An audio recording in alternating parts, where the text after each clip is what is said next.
I rushed into the secret room, hoping to test my boyfriend's sincerity. What I didn't expect was that this would turn into a nightmare. After anxiously waiting for an hour, my boyfriend finally came back, to my surprise. When he saw the breakup letter, he immediately panicked. He began searching for me everywhere, frantically calling my phone. Seeing him so distressed made me incredibly happy. Finally, I had proof that he truly loved me. But the next second, his sadness turned to anger, and he threw the flowers he was going to give me straight at the mirror. I jumped in shock, realizing that things were about to go wrong. I quickly searched for the key to surprise him. But after searching for a long time, I suddenly remembered that I had rushed out earlier and left the only key inside the room. At that moment, I realized things were spiraling out of control. I rushed to the mirror and desperately slapped it, begging for help.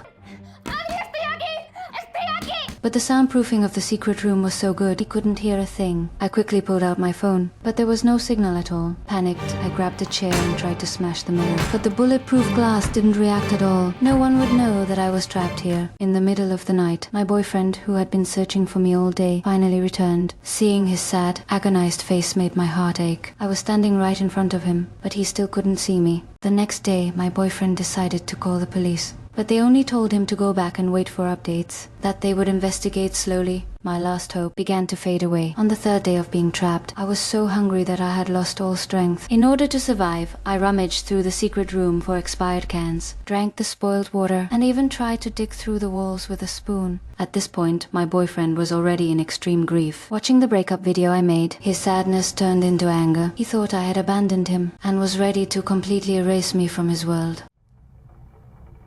Que te vaya bien. Witnessing all of this, I rushed to the bathroom, kicking the water pipe and shouting loudly. Ripples appeared in the water. I felt both surprised and excited. It seemed like I saw hope. I knocked again, hoping to catch his attention, but because of the thunderstorm outside, he didn't notice, and I helplessly watched the opportunity slip away. However, what happened next was even worse than death. That night, my boyfriend brought another woman home, and they intimately tangled in front of the mirror. They would never know how desperate I was behind the mirror. Anger washed over me like a tidal wave. I had only been trapped for a week, and he had already found someone new.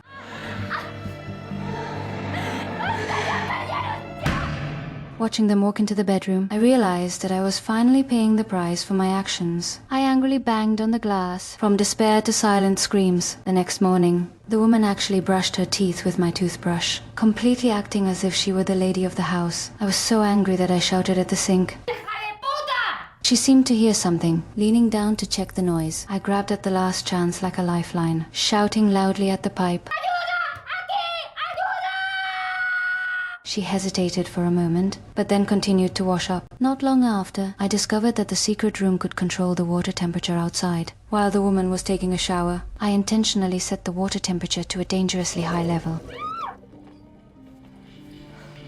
I started knocking on the water pipes again, hoping to cause ripples in the water, hoping to grab her attention, but she thought the house was haunted, and told my boyfriend. He didn't take it seriously, telling her not to worry. Then, something surprising happened. The woman found the key I had lost. Seeing this, I was excited, thinking I was about to be rescued. But the next second, she turned the key into a necklace and wore it around her neck. My heart sank in disappointment. Just when I thought all hope was lost, an unexpected opportunity appeared. My dog suddenly started barking furiously at the secret room entrance. Catching her attention, I hurriedly knocked on the water pipes, hoping the ripples would convince her someone was behind the mirror. She rummaged around the room and finally found the keyhole on the bookshelf. As she reached for the key around her neck, my heart raced. But just as the key was about to go into the hole, she suddenly stopped, as if realizing something. She immediately pulled the key back. Looking at her expression, I suddenly understood. She knew I was here, and she understood that if she let me out, she would completely lose Jack. In the end, she closed her eyes and decisively pressed the switch on the bookshelf, then emptied the water basin. I watched her leave, sitting helplessly on the ground, tears flowing uncontrollably. This time, I was truly completely and utterly